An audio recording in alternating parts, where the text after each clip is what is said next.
Wonderful, wonderful. Well, let's start with a welcome to the new year, 2025. We're going out the gate, hitting the ground running. It's a wonderful year for everybody to come together. I just want to throw out a couple of kudos real quick. The community is almost at 5,000 members strong, which is a huge testament to everybody that's on these calls, on these meetups, on these conversations. And I just want to appreciate those that are here live for these meetups because when we have a special guest like Tyler, who's in the hot seat today, we want to make sure that we're having conversations of context, right? Meaningful conversation that the community can engage in. If you're here live, join us, cameras on, cameras off, live in the chat. That's wonderful. We want to be part of the conversation. If you can't, we know you're going to catch this conversation later, but I just wanted to throw that out there. And today we have my good friend, Tyler Lopez. He is a world-renowned author. He is a mentor and a coach. He's a philanthropist. He's a power couple with his wife. They own a real estate brokerage firm, does all the things, which is crazy. And he wrote a book. And we're going to talk about that a little bit today. Ironically, the name of the book is The Best Way to Do Everything Wrong and how to turn those mistakes into masterpieces, which I think is good for the vibe we've got coming into 2025, because the theme this year is come alive in 25. It's time to shake off the Oh, I dust, love that. get out of the fear montage and get back into making things happen. And so I want to just appreciate everybody that's here again to be part of this conversation. Tyler, one of the things that we always do, because this is a community conversation, is we have those that are live introduce themselves so that you know who showed up and is present to be part of this conversation. And they feel valued knowing that you understand that they're here to commit and be part of this. So I'm going to lead that dance. My name's Adam Griggs. I'm your moderator. I have a little startup called Clarify that I just love helping clients and small businesses. I counsel them on direction and decisions. And I'm just privileged to lead these conversations each and every month. And I'm going to throw it over to my good friend, Jonathan Graziano. I'm my worst nightmare. I'm muted. Hi, everyone. Happy New Year. My name is Jonathan, and I am here from the GoDaddy team. Wild to think that this is the fifth year that our group has been running. We are not yet at our fifth year anniversary, but 2025 is year five for us, which is absolutely crazy. And again, I'm so grateful for all of you. And I'm personally very excited. I'm always excited to listen to our guests, but I also recently just purchased a home, and I am all I know. My gosh, all the bells, all the whistles. I've been so enmeshed in this industry, and I've learned so much, and I still know absolutely nothing about it. And I think you've probably experienced that a lot with people who you can only learn so much on your own, especially about this kind of thing. So I'm very, very excited to hear from you today. Thank you for being our first guest of 2025. And I'm going to pass it off to Patrick. And forgive me, I'm running to get a tissue. Thank you, Jonathan. Hopefully you used Tyler's real estate firm to buy your house. If not, you did everything wrong. Tyler, I love the title of your book. I'm glad to be here. Happy New Year, everyone. And congratulations to our group for going into our fifth year, which is phenomenal. So I'm looking forward to this kickoff. This is always the highest pressure meeting. So Tyler, you got a lot to do today. No, I'm just kidding. My company is a professional development firm. We specialize in working with frontline sales, with frontline and executive leadership, and with teams. So I'm definitely looking forward to hearing about doing things wrong and turning it around. And I want to pass it off to my I've got a lot of good friends in this room, but Susan Houston, I always love hearing from her. Oh, you're so awesome. Thanks, Patrick. I'm excited to be here. So hearing that it's the fifth year gets me excited because I was thinking, oh my God, I've been here the whole time. So still showing up. Sometimes I wonder, is this where I really need to be? And I confirm that it is. But anyway, so I work with Christian women mostly. And what I do is I help them make the changes, those personal changes that they want to make, so that they're living their lives authentically and making those changes in all the other aspects of their life.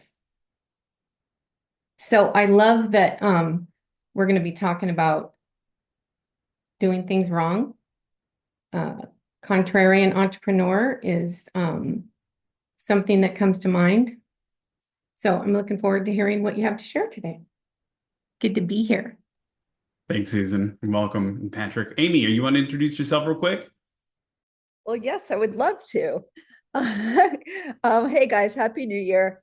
And Tyler, I also really like the title of your book. I don't know how someone can't, because we all do things wrong, and we have to figure out from there, or things happen, and we have to figure out from there, like what to do from there and how to succeed. And that's not always easy, but if you take whatever went wrong or whatever you did wrong and you know how to turn it around and make it into a strategy for success, that's something you could do your whole life. So I think it's an awesome title, and I'm looking forward to. I have not read the book, but I'm really looking forward to your talk today. I work at a company called Starista, which is a marketing agency, digital marketing, and so we help brands grow their audience. And I'm going to pop it over to John. What's his last name? The other John. John Antonucci.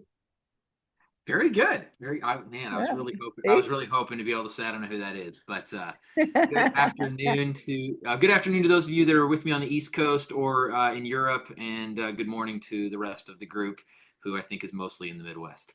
My name is John Antonucci. I am the founder of SML Consultive. We serve what I call the forgotten leaders, which are those frontline leaders that get promoted and expected to be able to replicate their success as operators and are never given the tools to do so as relators, and they do everything wrong, and they don't even do it in the best way.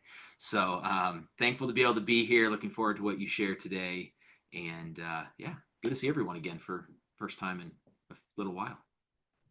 Wonderful, John. Thanks for being here. And I know that everybody else is tuning in with their cameras off, and I want to appreciate that fact. If you'd like to chime in and introduce yourself, now's the time, of course, but we consider anybody that comes in as part of this, whether you're here just present to support or otherwise. Thank you for that. Autumn. Hello, everyone. Yeah, I'm pretty much never on camera, but I'm so happy to be here. And thank you so much for being the first guest of the year. I am on the GoDaddy social media team. As some of you know, I'm in San Diego. So we're definitely having some crazy times down here right now. So just kind of trying to keep positive and come to this meeting and just be excited, because this is a new year, and I think we're kicking it off pretty darn well with this speaker. So thank you for being here. You're very welcome. Yeah, thank you again to everybody that was part of this conversation introduction. Obviously, if you have comments and questions and you don't want to wait till the end, this is an evolution of conversations. So chime in, offer your comments and your questions as this continues. Man of the hour, Tyler Lopez, you're in the hot seat, my friend. First of all, I believe your firm is 10 years old this year, right? March 15th. Yeah, we're celebrating our 10th year, March 15th. Congratulations. Awesome anniversary date for that. It's a huge, huge win. And I really appreciate the conversation we're about to have on your perspective, why you wrote this book, and how you've dared to do things differently. And as a guy that's an overnight success, right? 13 years in the making, you're going to share a little bit with us why you wrote the book and how you interjected some of your own stories and experiences so that others could learn from that. So why don't you give us a little background into who you are and what makes you tick, my friend? Yeah, sure. I appreciate all you guys having me today. I love talking about all the things that I've done in life. A lot of the things that I'm doing for everybody is just to get that one-on-one attention with them, say, I can make your life a little bit better, either today, tomorrow, or with any conversation that we've had. But a lot of my upbringing and growing up was always just trying to figure it out the hard way. You always heard people say, I always have to figure it out the hard way. You don't listen to the advice, yada, yada, yada. But when I realized that the advice that I was getting was always coming from people that hadn't done it, hadn't really explored it, and have never really had the ability to have empathy on any of these pieces of advice that they're giving me. Fast forward to 2011, I had graduated college and I wanted to start in real estate because this one guy had told me, why would you ever want to start a business when things are great? Why don't you try to get into something and try to figure out the specifics, the systems, and the processes when you're either young or you have time to do it, and you won't believe what happens in business later. And just like everybody else, you get into business, you're super excited. Of course, everybody's going to buy from you. You have the greatest product. And then you realize you haven't really planned on doing any of this. So when I realized that to get a coach was literally just asking for a coach and saying, hey, can you mentor me or can I follow you? What I noticed most of them did were a couple different things. Not only did they read, but they also had a set of principles that they abide by. It's I do these certain things when I get in this pinch, and as long as I continue to always fall back on that. It's like hitting on 16 in blackjack. You either do or you don't. So I started writing a lot of these things down and it looked like gibberish. It looked like absolute chaos. But what happened is everything that I ended up writing down had everything to do with my why. And when I started writing the book, I made my why to be paid for what I know and not what I do. And that's one of the chapters in the book. So the book essentially is navigating life, navigating business, and knowing that when people start to give you advice, to recognize that it's not that you're doing something wrong, it's that that person is not going to be helping you, contributing, or they're not seeing it from your perspective. So the very first chapter in the book is never make permanent decisions on temporary emotions. And a lot of this is when I was very, very young in my career, where I would be in certain situations where I thought, either I had won or I had gotten a new relationship or there was something really, really good. And then they would throw me for a loop. And I would say things that I didn't mean. I would say them in the moment and wonder, why is my business going this way? And why can't I improve certain aspects of my growth? And I realized I wasn't being paid for anything that I was actually doing for my job. So I had to start writing all this stuff down and getting super, super obsessed with 3 different things. So this first book is a part of 3 different books. The best way to do everything wrong is all about your mindset. My belief in business is you have to get that part out of the way. You have to believe that everybody you grew up with is part of who you are and not who you're going to be. A lot of the people that you're navigating through and trying to build relationships and trying to better yourself come with new understanding and new perspective and new wherewithal to develop a new type of relationship that you want, not similar to the ones you already have. Now, the best way to do everything right is all about time management. So once you can get your head right, then you go to work and start to figure out what your time is worth. And then the best way to do everything is all about legacy. It's how to leverage all of the things that you know and that you've done. So once you figured out your mindset, then you work on your time, then you can work on your mindset or your leverage so that you can teach it. So as we expand companies and as we expand businesses, each process and each little company or department within a business operates the same. But I felt that there was a huge misunderstanding that people get into business and aren't taught anything about what business even is. It's not selling. Business is not selling. You hire the business people to sell the way that you wish you could. You need to be a good salesperson, but it needs to come from your own personal perspective and viewpoint, because it's your money, it's your mindset, it's your growth, it's your vision.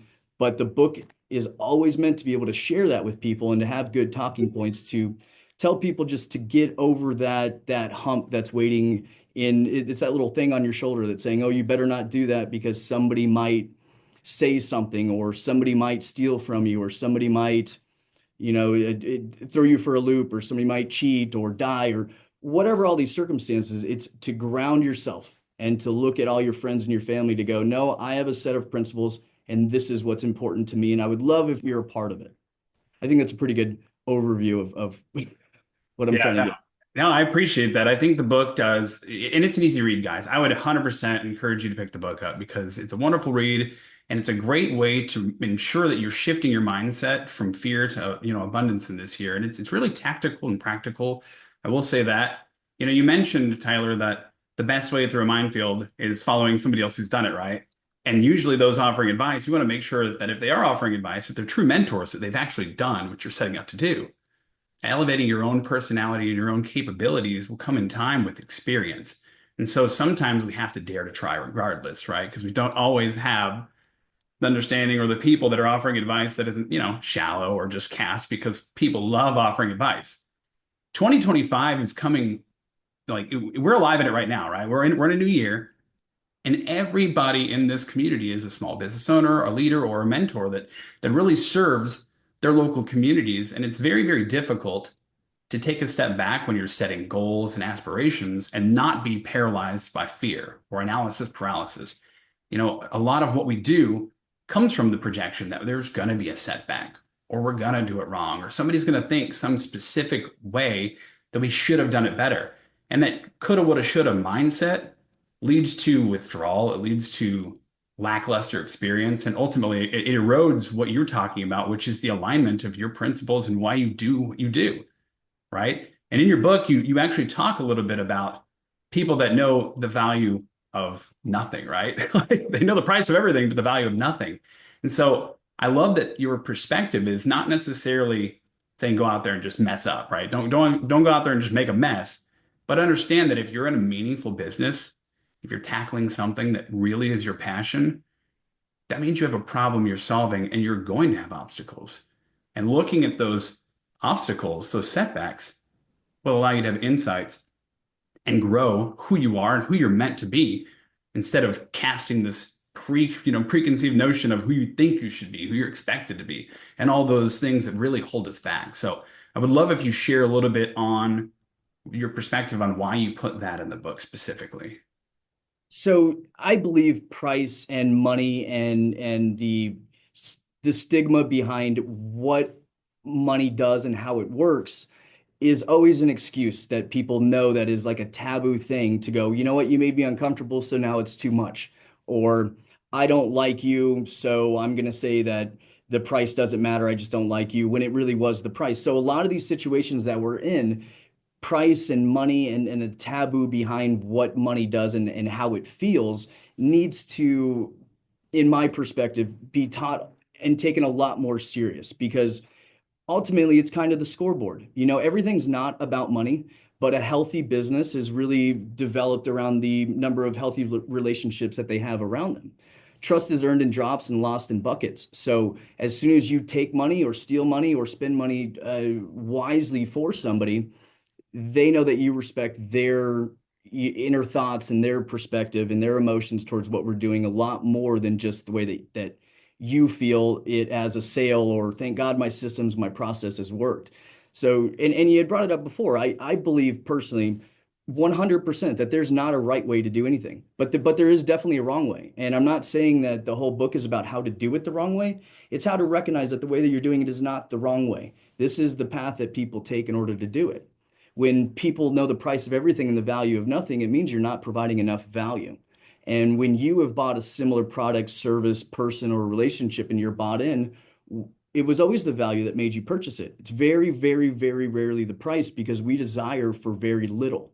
But what we do want is the validation that we've made the right choices. So as long as you have a scapegoat and you can have, hey, I read this book, or hey, I want to try this thing, or this philosophy, or this mindset of doing things, people really cannot argue someone else's story. So using books and using people and using concepts and ideas as a scapegoat of, hey, I want to try this, rather than being so stern in a personality of saying, nope, this is how I do business and this is how it goes. I mean, you can be firm on your policies, but you can be flexible on everything else. I mean, there's a certain way we have to do things and that we abide by, but ultimately we have to respect all of each other, that we all agreed under this one umbrella. And I'll end with this with the concept and the vision, mission, and statement for my team is to invest in the future of our clients through intentional giving, grace, and gratitude.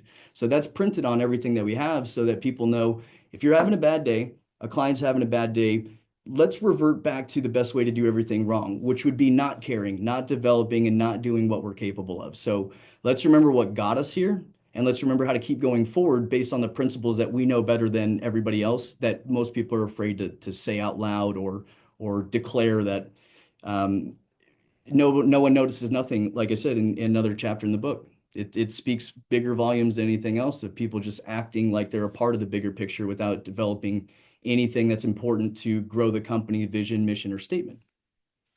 Yeah, the skin in the game complex is a big deal for a lot of businesses. And I think we could talk at length on that for this entire time. But I want to focus on something that you specifically said there, is that people want to have, they want to feel valued in their decisions. And I think that that's a wonderful way to stipulate the way that we do business, right? When people make a decision to do business with you, they see your value, but you embracing that decision and helping them, regardless of how the process unfolds, right? That allows you to elevate the experience. It grants them the authority to feel valued, and it allows the relationship to really expand, because you're right. There are wrong ways to do everything, right? And then there's a definite wrong, which is not caring. And honestly, one of the biggest issues in business and one of the biggest issues in serving our clients is comparison. When you see somebody else doing it a particular way and it doesn't match your mission, your values, and your team and how you've developed that, comparison is the thief of joy. And people are going to see that. It comes across shallow. It comes across like you're just trying to enable a sale as opposed to valuing their decision and helping them along. And it robs you of the experience of growing into that person and that business that you really could be.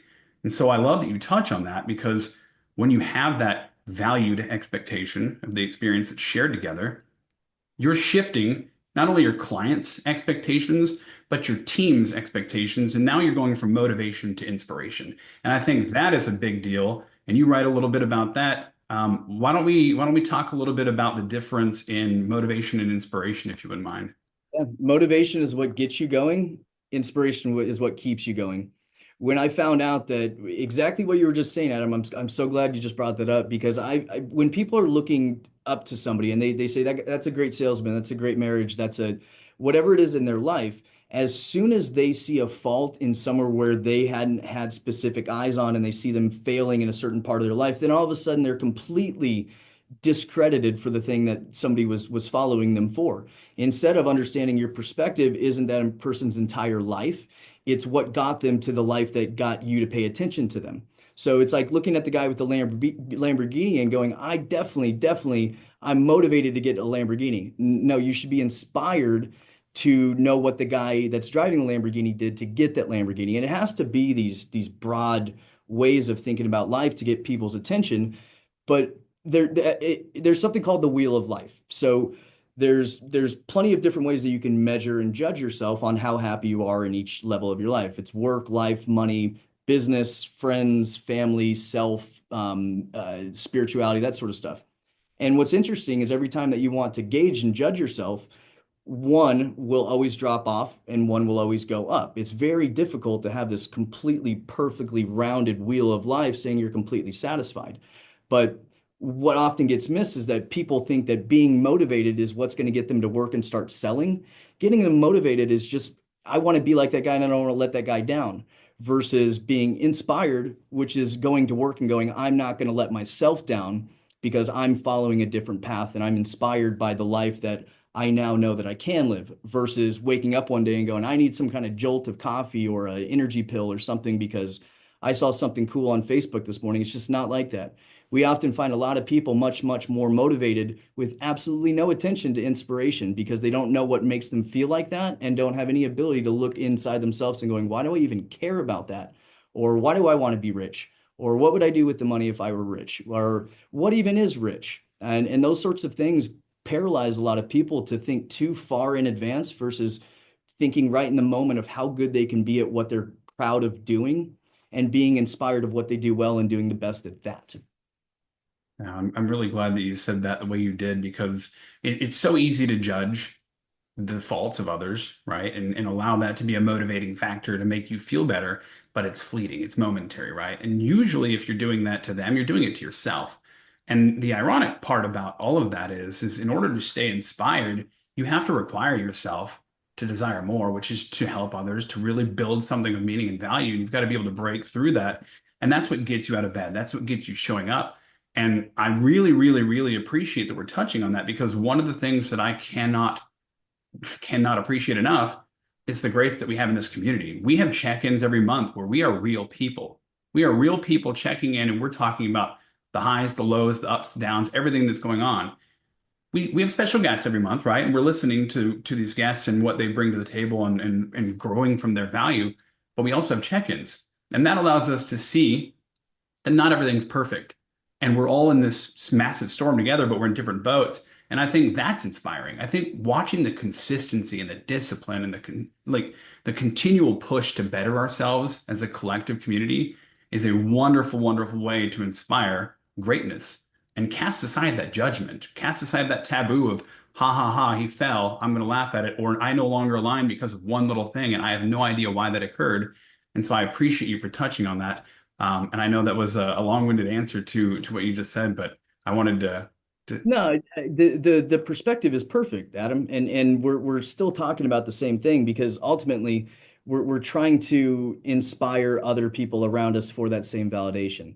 So you kind of want to be noticed, but when we're talking about no one notices nothing, it's our job in those situations to speak up and go, listen, if you want to be a better member and you want to have the respect that, whatever face or attitude or addition you had to whatever meeting it was, it's the people that are in the back that I can look at and go, so what do you think? And they go, oh, I don't know. Okay, so you sat for an hour and a half to tell people you showed up, or were you there intentionally? And one of the things, and I know I assume we're going to talk about it, but that alone is to me the biggest problem in business solely is that deep down, just get up and go and make sure that you go to work. People just feel like it's so optional, and there's so many things in just being consistent that good things happen to you right away. And so telling that person, next time you show up at this meeting, don't waste your time because I'm noticing you not caring. And if you're here so you don't get fined or so that you look good that you're in a meeting, that's okay. But I will tell you the most important person in the room is noticing your lack of input or care or guidance, that next opportunity when they need someone to step up, they're not going to pick you. And you're like, oh, they didn't even notice me. Yeah, they did. And they forgot about you right away, to be completely honest with you. I appreciate that. I think honestly, consistency is task and intention. It's showing up, knowing that you've got a task ahead of you, but understanding that the intention has to be right every single time. And that really leads to discipline. And that's where you see successful people break records where other people break down. And I think that is a valuable lesson. I appreciate you for sharing on that. I know, Jonathan, you had your hand up, and then Patrick. I did, but this is Patrick. This is all Patrick. I'll say it at the end, but this topic right now, this is Patrick. So you. Yeah. Well, I think it's all of us for sure. Can you guys hear me? Am I unmuted? Yeah, you're good. Okay, good. So Tyler, there's a couple things, comments, and then a question. One, I hear so many people that, they just can't wait to use the most current buzzwords in their conversations. And what I like is that you're very practical, very easy to understand, very applicable to businesses. And I'm a firm believer that people don't buy because they understand your value proposition. I believe they buy because you demonstrate you understand their value. And it's evident that that's the way you are. When you're talking, I can tell this is at the core of who you are. What I'm interested in is understanding, given what your business is, who's your audience for this book? How do you use this book in your business? Are you trying to sell one-offs? Are you trying to sell to a group? Are you handing them out as really effective differentiators in your market? Tell me a little bit about that. So who is your market? How do you use this? That type of thing. I need to back up a couple steps to explain the significance of how this all works. So I've been very fortunate in marketing and advertising over the years that we've kind of had a lot of big plans. So one of the big things was that now I own MLSlisting.net. We fought really hard to get it. MLSlisting.com was taken. Nobody uses it. So I started there. And then we've got the best way to do everything and the best way to do everything wrong and the best way to do everything right. But my real estate team is the best way home now. So I'm rebranding a lot of that. So the book is specifically meant for my business philosophy on how I've seen the most successful people in real estate and business and in the world that I've traveled to meet is finding 10 people that can give you 10 pieces of business a year.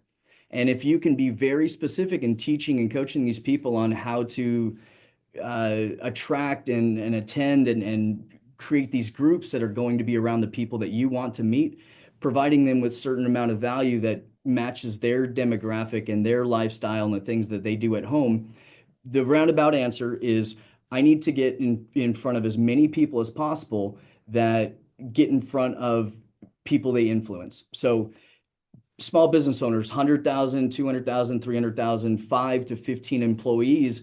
The book is meant to say, I want every single one of your employees to know that this book will make them $100,000 to $500,000 if they just read it and you guys talk about it every Monday. I've spent the last 8-9 years around very, very, very wildly successful real estate coaches around the country.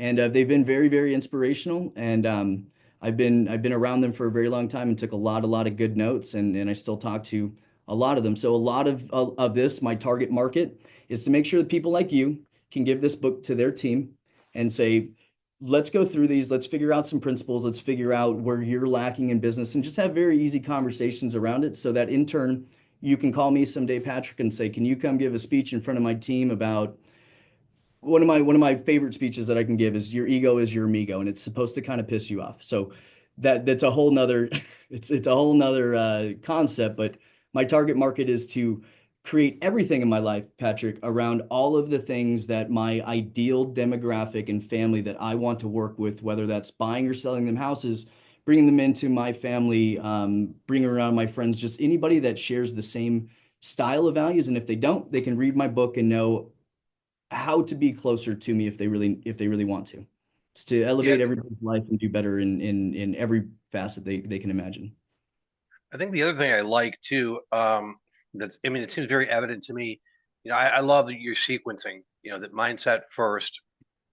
And I think that people tend to look at mindset like something they check off a list, like it's New Year's, let me get a new mindset, and they move on. And I think that the most successful folks struggle, suffer, get confused, and then they immerse themselves in a mindset journey. It could take you a whole year to change your mindset. I mean, people, like you said, they have their whole lifetime, everything from behind you got you to this point. Do you think one seminar, one podcast, one blog is going to change your mindset and change where you're going? So I love the anchor there. And I think I would just encourage folks to, if they're going to read your book, spend some time in it, and when you think you know it, go back and reread it and find someone to talk to about it. Because I think that mindset is everything fails if mindset doesn't change or doesn't work. So I applaud you Yeah. for that. The formatting on the book, Patrick, is specific for the target market too. People that have the high energy, they've got a lot to do. There's a lot going on. It's meant so you can open up any page, and words are bolded so that you don't skip around, so you don't miss them. I've formatted them on certain sides of the page, and I've even misspelled 4 or 5 things in the book so that I know 100%, because of the rise and fall that we can talk about with AI. I 100% make intentional mistakes on some of my marketing materials so that people know that it's not AI, that it actually is done by me, and that there's authenticity, there's the authenticity of all of it is from me. And yeah, I know it says that, and I know it's bolded, and I know that makes you mad, but when you're reading it, it's to captivate your attention of going, God, the easy way is just not the right way, is it? I guess I'll have to go back one page and read that one damn sentence, and now it all makes sense. So there's a lot of different angles on here, but I love that you said that, because that's what it's meant for. And now I hope you got my cell phone number. You guys are all welcome to call me or text me, and I'm happy to do any lesson on anything. I've got thousands of lessons that I can give your guys' team on sales, mindset, entrepreneurship, business, growth, all of it. Now, I appreciate the conversation there, Patrick, and the perspective, because Patrick is an author too, and he's 3 books in, world renowned. I love the question on why you wrote the book, because if you don't know people and the reasons why they do something, then you're kind of detached anyways, right? And this is a community conversation, so the idea is to align with you. And Tyler, you do a great job of ensuring that this is an easy book to read, but these are heavy topics to discuss. I think the consistency you offered there, which is checking in Monday while reading this, is a big deal, because it is easy to read, but it's also heavy conversation when you actually think about the traits that you're trying to develop, the qualities you're trying to elevate, and the team, the camaraderie that you're trying to build into your brand. And I think your book does more than just those that are in real estate. I read it. I think specifically it helps anybody that's managing a team of people that are looking to go past the plateau. They want to get to that next level of experience. They want to differentiate. And I think it's amazing that you put in typos so that people know this is personalized. This is not AI. This is me. This is straight from the heart. So I appreciate that. And I know, Jonathan, you had your hand up.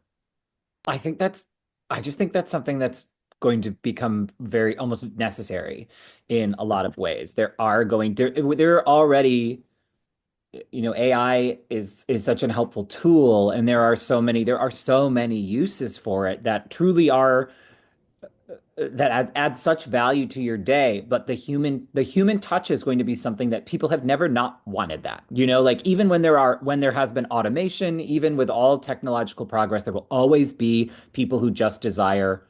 Again, I want an author to get mad at.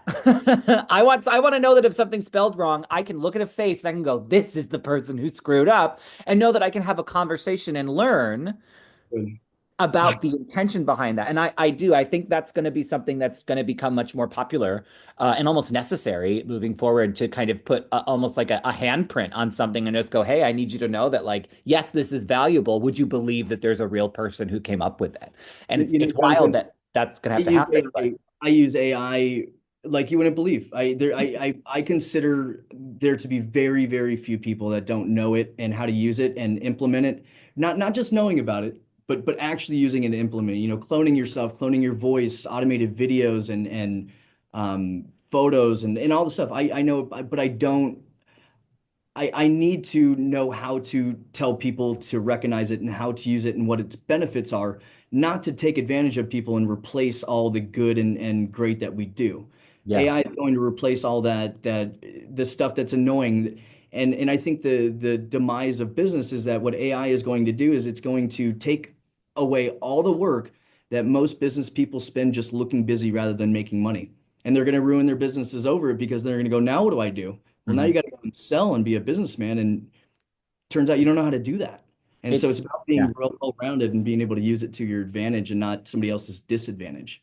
Yeah. And I think that is I really couldn't agree with you more. And we're already seeing, we're already seeing the way these fires that are happening in the West Coast, like, they're awful, but the AI generated images that are being spread, like, it is so difficult to be literate, like to be effectively literate in the digital age when it comes to identifying who is telling me this information and why.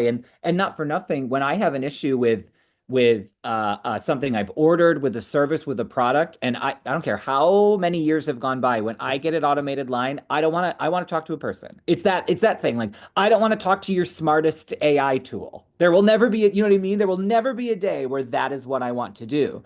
And it's one of the things that GoDaddy has been, even just working here, I know they've been very adamant about, like, yes, this is a necessary tool, but like, when people call, if people want to talk, nobody is wanting to talk to, an AI and a chatbot. Who knows? When you want to talk on the phone with someone, when you want to get a real personal connection, there's only one way to do that. And that kind of brings me a little back to what I wanted to say earlier today, which I think kind of translates to a lot of what you've spoken about, is the sort of polarities between rich and wealth, right? That idea of rich being possessions, things that you can purchase, and wealth being like stability and things that you can see and that you can prepare for. And it's so hard to delineate those two things sometimes. But even listening to you, it's been made so clear what those two are and why one is infinitely more superior than the other. And I know that this is the way you've explained it, I thought has been very effective. And I've taken away so much from this conversation, even having been kind of attuned to a lot of the points you were making. It's wild to think about how quickly things are changing. Give me 1 second. I got one quick second. I'll just be Oh my God, do whatever you got to do. Run, fly far. And now we spread the vicious rumors. I know. Oh my gosh. I know what I was thinking he was doing. He's going to do. Like, this guy's never going to stop talking, is he?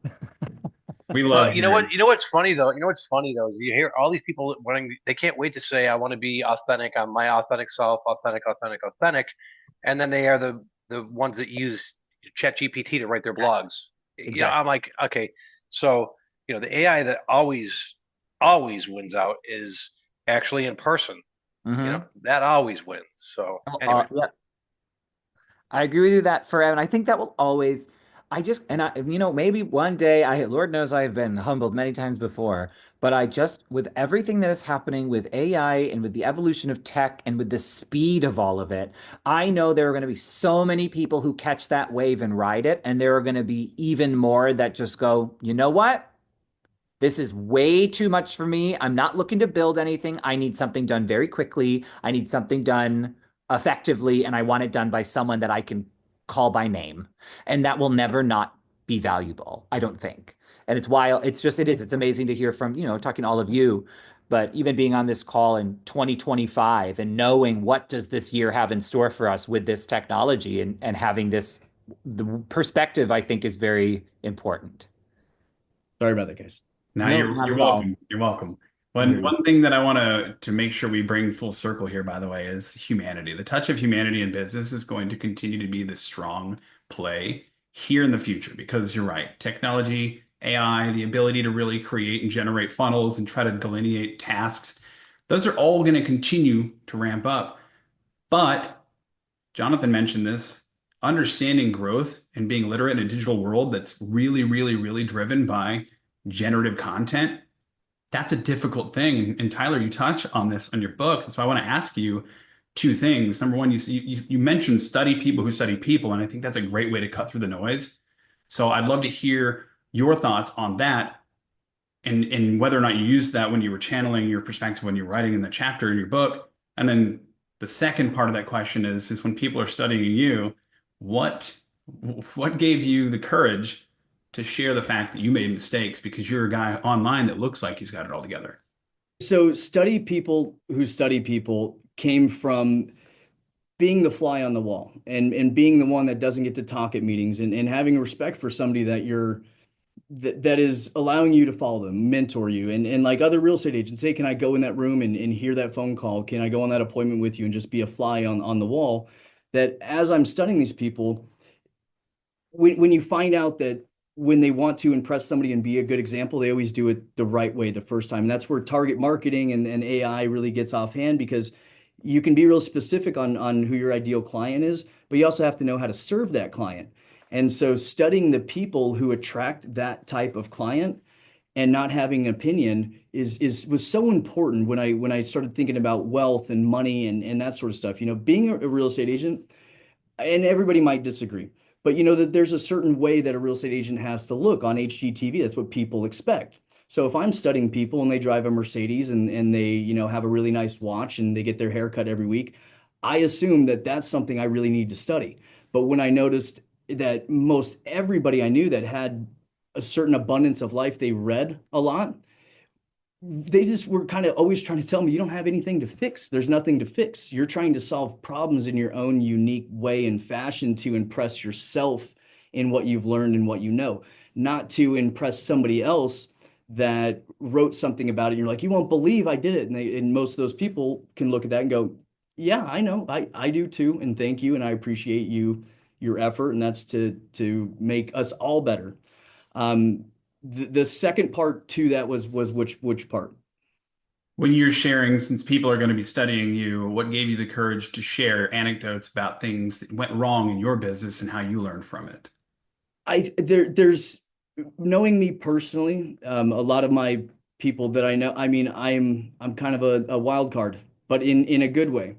In a good way, because I spend so much time doing these things that my job is to go and teach what I'm trying to do and trying to work on. So I'll tell you, the curse in writing a book is that you have to live all the concepts in it. And I think the real advantage is absolutely not a single word in my entire book isn't something that I could rehearse and recite and have a dinner with. And you see across from a table or in a meeting that there's no fabrication of any of it. So it's unique in this way, Adam, that there's nothing in this book that isn't my absolute day-to-day, 100%, all the time. I mean, I have to live it. And more or less the greatest thing about accountability or coaching is accountability. It has very little to do with the activity. Most people already know what to do, but it's the accountability part that when you're writing a book or you're putting something on paper and people are reading it, almost nobody in my life that knows me has ever approached me yet and went, are you sure about that? Or I can't believe that. They all approach me and go, I can't believe the courage it takes to write those kinds of things. And I don't think it's courage. There's nothing to hide. I didn't write the book to make money. And I think that that's what confuses a lot of people. I just read an interesting story about, or I watched a video on how Michelin started the Michelin restaurant rating system to get people to drive and buy more tires. that has a lot to do with my book. Go buy my book so that you can have a lot more knowledge about me and advertise and be more attracted and directed to me because I'm willing to put in the effort. So it's a blessing and a curse, catch 22, but it's all part of a bigger picture, and it always has to be. I like that. I think I appreciate you for saying it's not courage and it's something that you're just, it's there, you're sharing it. I think that one of the greatest things that we can learn from your book is that our value is in our influence. It is in our ability to influence others and really drive that experience, but really it's us first. You got to influence yourself first. And if you're not doing that, then you're not a frontline leader. You're not somebody that's going to affect change. You're not really going to rise to the next occasion. And the idea in this community this year is to come alive in 25. It's to really embrace possibility and hit the ground running. Get out there and do things a little bit different. Ask what can you do to overcome these obstacles that you've had in the past and who can help inspire you and keep you moving forward. And then beyond that, give yourself permission to ask for more. You write about that in your book, right? There's a huge issue with people having this, I don't even know, maybe if it's closed off or siloed, or this effect that maybe asking for more is too much when you seemingly are already impressive or successful, but maybe your definition of success is different. So I'd love it if you touched on that a little bit, and then we're at the end of our hour, so I'm going to open it up for comments and questions here. Well, the currency of just being polite, I think, has a lot to do with developing your personality and knowing that just being in front of somebody and respecting them, that all these chapters kind of blend in together. So interesting people are interested people. So when you ask better questions and you're actually involved in somebody's well-being and whereabouts, things really start to kind of fall in line. Adam and I basically grew up on, I want to say the same street, but within walking distance. And when I realized I didn't need to be embarrassed about the things that I worked for and that I always said I was going to do, and just because I didn't tell everybody, hey, here's my big goal, I'm going to buy an expensive house or a nice watch, and then I show up with it, doesn't mean that I can't be proud of it. And specifically where we grew up, you see somebody in a nice car and they go, oh, that MFer, or I can't believe that guy, or somebody must have gotten screwed over. Somebody had to lose in order for that guy to win. And that just wasn't the case. So when I realized that I was always asking myself for permission of like, can I get a Porsche or can I get a Mercedes? And when I was very young in business, you kind of have a lot of resentment to yourself of like, I know, it's stupid. And when I started really developing my personality, I realized I didn't need to ask anybody if I can have those things. And I didn't need to ask anybody or feel bad if I get those things. So you show up somewhere presenting yourself of the person that you know that you are, not always who you want to be. And so if you treat yourself that way day to day, the lifestyle that you build around that is very much a lackluster feeling around people who aren't part of your development and your growth. They're kind of bystanders of, I still see you, I know you're there, but now when I pull up in a nice car, people go, nice car, and I go, thank you very much, I love my car too, and then you just walk away, rather than the conflicting conversation of, why can't this person just ask me something nice about the politeness of the car, or how fast, just something other than looking for a reaction of how people like me act, or how you think people like me act when you're in these situations. It's my job to teach people it's not any different. It's just not. It's all respect, giving grace and gratitude. I love that because, it's so easy to be dismissive of somebody else's success, especially in jealousy. Back to that comparison, it's the thief of joy. And I think you writing the book the way you did, turning these mistakes into a masterpiece and really showing that insights can come from setbacks, that drives value, that drives your appreciation. And when you have appreciation for what you've earned, you can share it openly. And when people are dismissive or they're demeaning, you can just shake it off. And that's a difficult thing to do. It's a really difficult thing to do when you see, especially, I mean, you shared with the community here, or if you grow up in a rough neighborhood or an area that's not accustomed to that, it's hard to tear yourself away from that identity, that self-limiting belief from where you came from. And really, every single person on this call, every single person that's going to read this book, every single person interacts with each one of us has the potential to become something amazing and really has this opportunity to ask for more. And one of the final lines in your book, and I'm going to share right now, and then we'll open for questions, is there's no such thing as once in a lifetime opportunity, because every single moment is an opportunity to seize. And I think that right there, that speaks value and volume to why you wrote this book. I mean, that tells me that this book is something that people should read, and they need to start understanding that the value in life is these opportunities, these moments we have right now.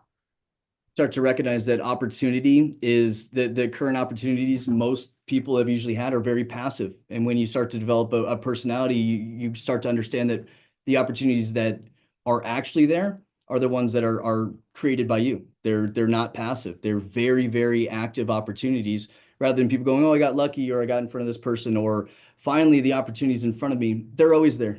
They're always right there. You're just unprepared, or you don't have you're not prepared, or you don't know what to say. And most of the time it's none of those things. It's absolutely none of those things. Yeah, luck is just preparation meeting that opportunity. That's all it is. Susan. Well, what a wonderful time it's been listening and hearing from you. Thank you. What comes to mind is, so would you say that you've learned how to recognize the old tapes, the things that you've heard before, and then changed what you think about things, so that when someone does approach you and say you have a nice car, it's a simple thank you because there's nothing else to say. What other justification should there be? Other than, well, I can't sit here for what, 4 hours and beg this guy to read my book to have some respect because I'm younger and I have a nice car, versus sorry you're having a bad day. And so, yeah, absolutely. You come into these situations knowing that Jesus take the wheel, as long as I'm doing the right thing consistently and it's not always to the right people. Most of the time you do the right thing is to the wrong people. And that's kind of, in our inherent values and the way that we were raised are just that. They are our values, and people always want to use that as the crutch of, that's how I was raised, that's how I was born, that's how I think. But they're called inherent values because we can use those to our advantage. And that's our ticking bomb internally of knowing right from wrong versus comfort or success. Yeah, great. I loved hearing what you have accomplished, and then how it is that you're sharing it with others. Thank you. It's really awesome. I'm inspired to read your book. I hope you do. I hope you do. It's just the right thickness that if you have a stack of books and you need it to be level with another plane, or like you need a coffee book table and you need a shim or something, it's perfect. It's perfect. Yeah, it looks like it. I like that Adam shared a few of those pages. Patrick's book's really good too. Yeah, I got to get that. This has been a fantastic conversation, and I appreciate your perspective there, Susan, and thank you for your comments. Amy. Yeah, I could use that book for exactly what Tyler said, just, evening off my pile. So I'm definitely getting it. But seriously, it's really interesting hearing from you. It's actually, I'm going to say inspiring, not motivating, because you really talk about the reality of what anyone could go through, whether, I always think about, it's not where someone is, it's how far they came to get there. And, whether people with disabilities, they might have come a whole different route than someone without, or people from a poor area may have come a different route, or someone born well, but they still worked hard and, took this whole route. And it's kind of what you were talking about, the active opportunities that, people are going for it. They're not just letting things, land in their lap. And so I think that's a really good point about anyone can relate to, that wants to kind of get more into, it's almost like a knowledge of self. It's really like, you're talking about personality, which is great, and mindfulness, but it's really like a knowledge of self and who you are, and to think about, what was my path to get there.